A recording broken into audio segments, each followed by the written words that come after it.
Bonjour. Il était une fois la France que nous aimons tous. Et dans l'histoire de France, il y a eu des légendes, qu'elles soient négatives ou positives. Parmi ces légendes, il y a eu l'ennemi public numéro 1, Jacques Mérine. Qui donc a abattu Jacques Mérine? Tout le monde s'en souvient, il s'agissait du commissaire Broussard, le numéro 1 de la police. Alors je suis en Arménie et en Arménie je retrouve une autre légende, celle d'un combat des Arméniens. Alors cela dépend d'où on se situe, Vasken. Si on soutient votre cause, on dira que vous étiez des résistants. C'est comme partout.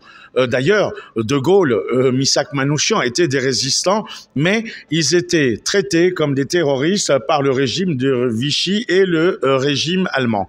Alors, les Arméniens ont eu un groupe qui s'appelait l'Azala, l'armée secrète arménienne, dont Vasken a fait partie. Il y a eu la prise du consulat de Turquie à Paris.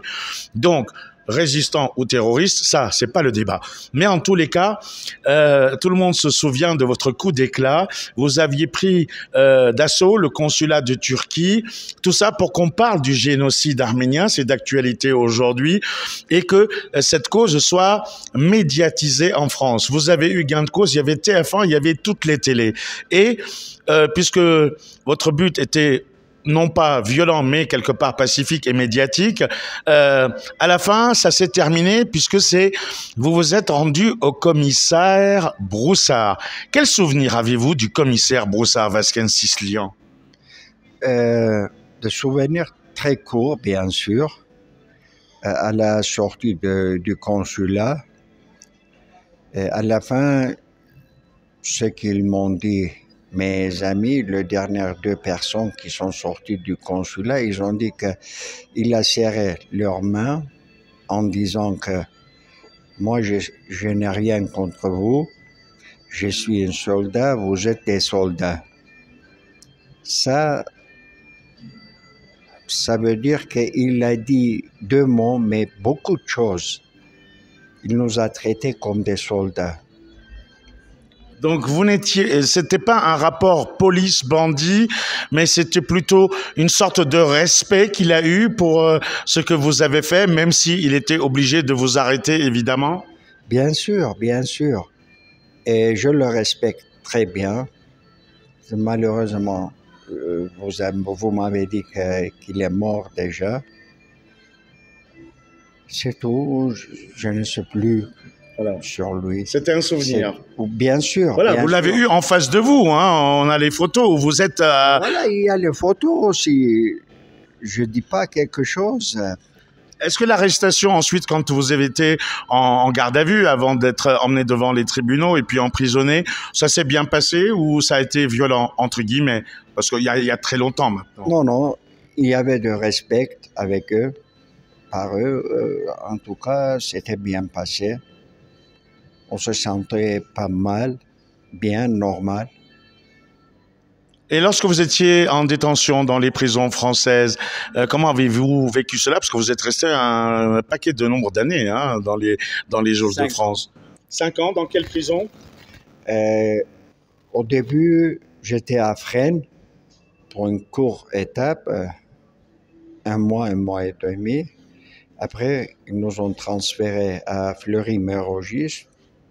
On est resté là-bas plus longtemps possible.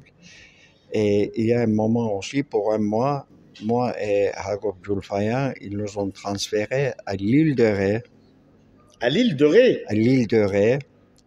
Et on est resté là-bas encore 1 mois. Et on est retourné à Fleury. Parce que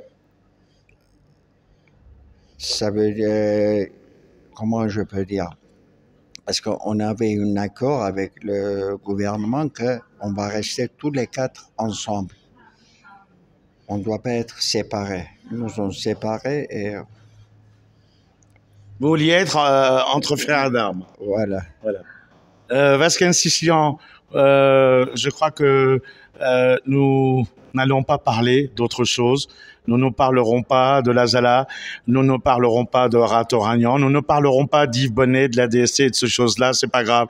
Peut-être un jour vous écrirez vos mémoires, peut-être qu'un jour on saura tout, dans 10, 15, 20 ans, peut-être. Peut-être, peut-être.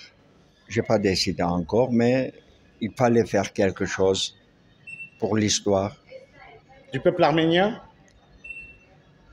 Pour le monde, pourquoi pour le peuple arménien?